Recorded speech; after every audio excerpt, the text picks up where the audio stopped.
नमस्कार साथियों। तो आज है 17 जून 2025। बाजार की सेंटिमेंट आज काफी खराब था, जहां पे निफ्टी 50 क्लोजिंग दिया 24,853 पॉइंट पे, लगभग 0.37% गिरावट के साथ। अब सवाल उठता है कि कल क्या होगा बुधवार पे। जानेंगे इस वीडियो में, साथ में शेयर मार्केट से रिलेटेड बहुत सारे इंपॉर्टेंट लेटेस्ट अपडेट शेयर करूंगा आपके साथ। उसके साथ साथ ग्लोबल मार्केट का हालचाल, एफएसडीएस का डेटा और मोस्ट इंपॉर्टेंट पार्ट कल मार्केट प्रिडिक्शन। तो रिक्वेस्ट करूंगा आप सभी को, प्लीज वीडियो को बिना स्किप के पूरा अंत तक जरूर देखना, और खास करके इस वीडियो की आखिरी 3-4 मिनट पे जब हम बाजार को एनालाइज करेंगे, समझने की कोशिश करेंगे कि कल मार्केट किस तरफ जा सकते हैं, उसको तो कतई मिस मत करना। ओके, तो आइए सबसे पहले चेकआउट करते हैं आज हमारे मार्केट एनालिस्ट ने क्या कहा। आज क्लोजिंग के बेस पे कल यानी 18 तारीख बाजार किस तरफ जा सकता है। दोस्तों आज इस टॉपिक को कवर किया मनी कंट्रोल की तरफ से। एक एनालिस्ट ने बाजार के बारे में अपना एक ओपिनियन रखा, पॉइंट ऑफ व्यू रखा। देखिए, technical view, Nifty needs to break 24,700 to 25,000 zone for decisive direction consolidation likely till then. मतलब यह है कि देखिए निफ्टी 50 को एक तरफ जाना पड़ेगा। मतलब निफ्टी 50 जो है ना, बीच में रुका है, बीच में स्टक हो गया। कौन सी रेंज के भीतर? 24,700 से लेकर 25,000। ये बात भी सही है।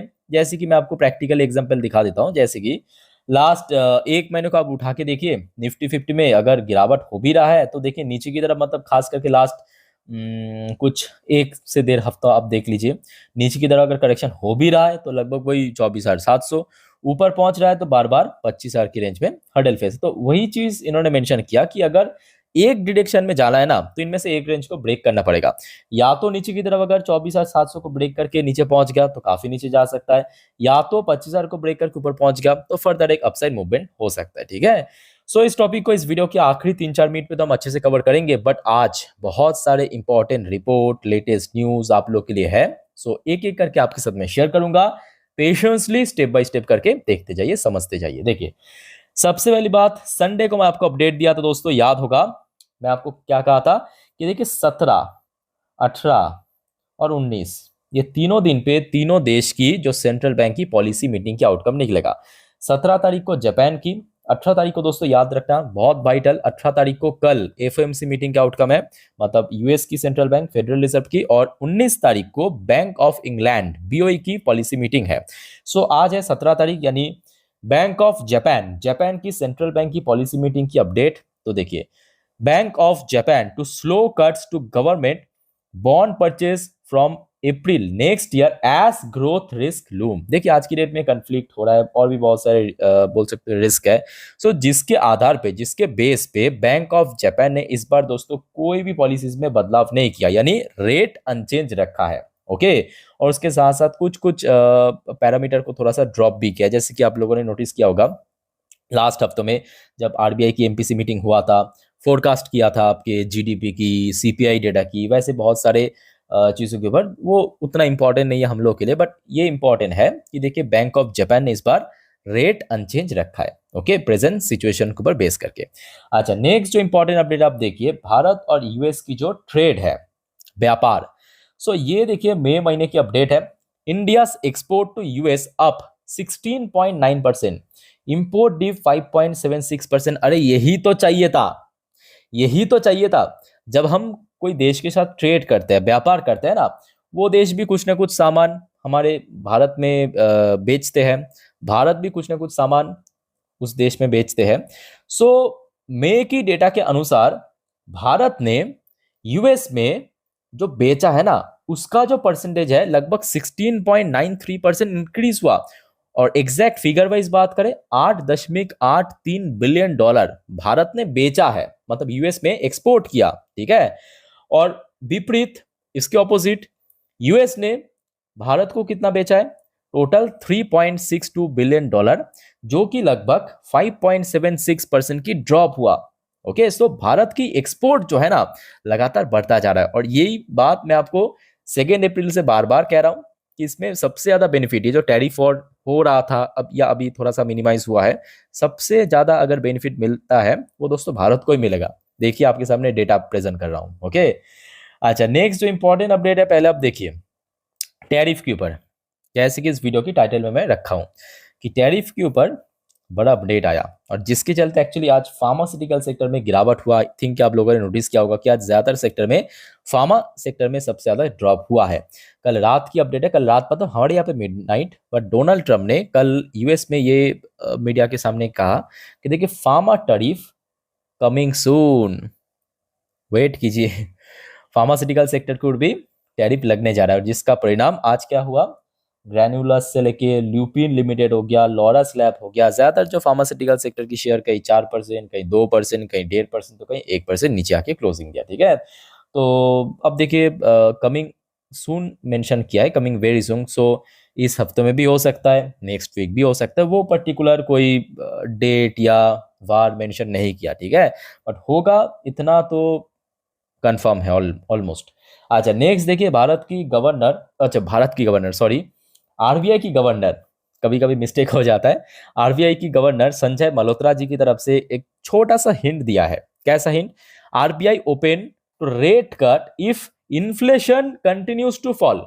देखिए लास्ट चार महीना हमने क्या देखा, भारत की सीपीआई इन्फ्लेशन रेट हो या डब्ल्यूपीआई इन्फ्लेशन रेट हो, काफी रिकॉर्ड ड्रॉप हुआ। और अगर ऐसा ही ड्रॉप होता गया ना, आरबीआई की तरफ से और आसान हो जाएगा रेट कट करने तक। और यही एक्चुअली इन्होंने अपने बयान पे या स्टेटमेंट पे हिंट दिया है। ओके, अच्छा नेक्स्ट जो अपडेट है, कुछ इंडिविजुअल कंपनी की शेयर्स को ऑलरेडी मैं शेयर कर चुका हूं लास्ट वीडियो में, बट थोड़ा सा एक और बार मैं आपको रिमाइंड करवा देता हूं। ठीक है, कि कल वेदांता जो कि हिंदुस्तान जिंक की प्रोमोटर है, हिंदुस्तान जिंक के अंदर लगभग 7,500 करोड़ की दोस्तों स्टेक सेल कर सकता है भाया ब्लॉक डील। अब बात यह कि कितने प्राइस में करेगा, प्री मार्केट में होगा या ओपन मार्केट में होगा, ये यहाँ पे कुछ भी डिस्क्लोज नहीं किया, सिर्फ सोर्स की तरफ से या रिपोर्ट की तरफ से दोस्तों ये पब्लिश हुआ है, करने का न्यूज आया है। ठीक है, तो 7,500 करोड़ आप समझ सकते हो। अब भले ही देखिए ये बात भी सही है कि हिंदुस्तान जिंक की टोटल मार्केट वैल्यूएशन आज लगभग जो मुझे याद आ रहा है 2 लाख करोड़ के आसपास है ना। सो 2 लाख करोड़ में 7,500 करोड़, फिर भी मैं कहूंगा एक मोटा स्टेक सेल करेगा वेदांत, याद रखना। ठीक है, सो अगर बायर्स मिल गया तो शेयर में गेनिंग हो सकता है, अगर बायर्स नहीं मिला तो ऑब्वियसली शेयर में ड्रॉप हो सकता है। अच्छा नेक्स्ट दोस्तों हम बात करेंगे, आज सेबी द्वारा कुछ फ्लिप किया है। फ्लिप मतलब जैसे कि देखिए जो लोग खास करके एफएनओ वगैरह ट्रेडिंग करते हैं उनको तो आई थिंक अच्छे से याद होगा, एनएससी एक्सपायर कब करता था, थर्सडे के दिन, बीएससी कब, ट्यूसडे के दिन। तो ये बस फ्लिप हो जाएगा, मतलब बीएससी अभी से जो अपना डेरिवेटिव्स को एक्सपायर करेगा थर्सडे बृहस्पतिवार को, और एनएससी की जो डेरिवेटिव एक्सपायर होगा वो मंगलवार को होगा, और ये जल्द ही लागू हो जाएगा। तो कब लागू होगा ये दोस्तों, 1 सितंबर से। ये देखिए ये 1 सितंबर के बाद से जितने भी डेरिवेटिव्स है, मतलब फ्यूचर एंड ऑप्शन, उसके केस में लागू हो जाएगा 1 सितंबर से। ठीक है, सो जुलाई अगस्त लागू नहीं होगा, 1 सितंबर से लागू हो जाएगा। ठीक है, अच्छा नेक्स्ट देखिए एक इंडिविजुअल कंपनी सीजे पावर के ऊपर अपडेट है। सीजे पावर को पावर ग्रिड की तरफ से लगभग आज शाम को 641 करोड़ की एक बढ़िया ऑर्डर मिला। सो कल दोस्तों इस कंपनी की शेयर को नजर रखिए। ठीक है, अच्छा नेक्स्ट देखिए मिडिल ईस्ट की टेंशन की बात करें, वहां पे एज सच कोई न्यू मतलब मेरे हिसाब से कोई सीज फायर हुआ है या कोई देश मतलब सरेंडर किया, इस टाइप की कोई न्यूज़ नहीं है। नॉर्मली जो न्यूज़ लास्ट 3-4 दिन से चल रहा था वही कॉमन हो चुका है। मतलब सिंपल बात है, एक बार इजराइल की तरफ से स्ट्राइक चल रहा है, दूसरी तरफ ईरान की तरफ से स्ट्राइक चल रहा है, उसका पलटवार चल रहा है। ठीक है, सेम चीज़ यहाँ पे देखिए अलग अलग न्यूज़ मेंशन किया। अच्छा ये उतना मैं कहूँगा आज की डेट में काफ़ी कॉमन हो चुका है सिंपल भाषा में। बट हाँ नज़र रखिए, अपडेट लेते रहिए, टाइम टू टाइम मैं आपको अपडेट दे दूंगा। बट उसके साथ साथ दोस्तों एक और वाइटल अपडेट ये है, आपको पता होगा मैं आपको लास्ट डे शेयर भी किया था, G7 की बैठक अभी कनाडा में है। वहां पे हमने देखा, देखिए सिर्फ और सिर्फ G7 वाली देश नहीं, उसके अलावा और भी बहुत सारे देश वहां पे पार्टिसिपेट किए। भारत की तरफ से प्रधानमंत्री मोदी जी भी वहां पे पहुंचे, पार्टिसिपेट किए इस मीटिंग को। तो उस मीटिंग पे एक्चुअली ये जो इजराइल और ईरान की कन्फ्लिक्ट चल रहा है उसके ऊपर भी कुछ डिस्कशन हुए, और वहां का मतलब वहां पे जो कंक्लूजन निकल के आए कि Iran can never have a nuclear weapon. So G7 देश ने ये डिसाइड किया कि ईरान के पास कभी न्यूक्लियर वेपन हो नहीं सकते। अब सेम सिचुएशन आई थिंक कि आप लोगों को मालूम होगा भारत के साथ भी हुआ था, बट भारत ने मैनेज कर लिया था। उस टाइम पे हमने देखा भारत की जो लीडर्स थे बहुत ही स्ट्रांग थे, मतलब हमारे प्रधानमंत्री उस टाइम पे थे अटल बिहारी वाजपेयी जी। प्रेसिडेंट तो हमारे सर कलाम कलाम सर थे, है ना। तो भारत मैनेज कर लिए, तब देखने होगा कि ईरान क्या होता है, क्या करता है, ठीक है। सो अभी जो माहौल है ना मिडिल ईस्ट में, काफ़ी अनप्रेडिक्टेबल बन चुका है ऑनेस्टली से, वेरी वेरी अनप्रेडिक्टेबल। और जिसके चलते इम्पैक्ट भी आपको मार्केट में अलग अलग टाइम पे अलग अलग रूप में देखने को मिला। जैसे कि लास्ट डे देखिए बाजार में इतना बढ़िया मूवमेंट हुआ, आज गिर गया, है ना। सो यूएस मार्केट में भी हाल कुछ वैसा ही है। यूएस में देखिए अभी लोकल टाइम, मैं ये वीडियो रिकॉर्ड कर रहा हूँ यूएस में लोकल टाइम दोपहर 1:06। डॉ जोन्स की पोजीशन थोड़ा नीचे 0.34% नीचे, बट सुबह में जहां तक ओपन हुआ था ना, जहां पे ओपन हुआ था वहां से रिकवर कर गया था, ऑलमोस्ट रिकवर कर गया था, फ्लैट तक पहुंच गया था, बट फिर से देखिए स्लिप कर गया, ठीक है। सो जो बात अभी आपको मैं कहा कि वेरी वेरी अनप्रेडिक्टेबल एक सिचुएशन बन चुका है, कभी भी कुछ भी हो सकता है। और खास करके मिडिल ईस्ट में अगर कुछ भी कैओस हुआ, टेंशन बढ़ा, सबसे ज्यादा इंपैक्ट पड़ेगा दोस्तों ऑयल प्राइस में, ठीक है। आप समझ सकते हो ऑयल एक ऐसा कमोडिटी है जो कि यूज तो डेली बेसिस पे होता है, ठीक है। ऑयल के बिना कुछ चल ही नहीं सकता। सो नैस्डैक की पोजीशन भी आप देखिए, अभी लगभग 0.60% नीचे है। शुरू में थोड़ा बहुत नीचे था, उसके बाद रिकवर करते रहते यहाँ तक पहुंच गया था, फिर से देखिए अगेन स्लिप कर गया, ठीक है। वही सेम रीजन, मिडिल ईस्ट की टेंशन की वजह से। बाकी देखा जाए यूएस की 10 साल की बॉन्ड डील, वो भी देखिए लगभग 1% नीचे है। और ब्रेन क्रूड की प्राइस अगेन आज कल हमने देखा था ब्रेन क्रूड की प्राइस थोड़ा सा ड्रॉप हुआ था, थोड़ा सा, ज्यादा नहीं, लगभग कोई 1.5-2%। और अभी आप देख सकते हो फिर से 2% से ज्यादा, ये देखिए 2% ज्यादा बढ़ चुका है, ठीक है।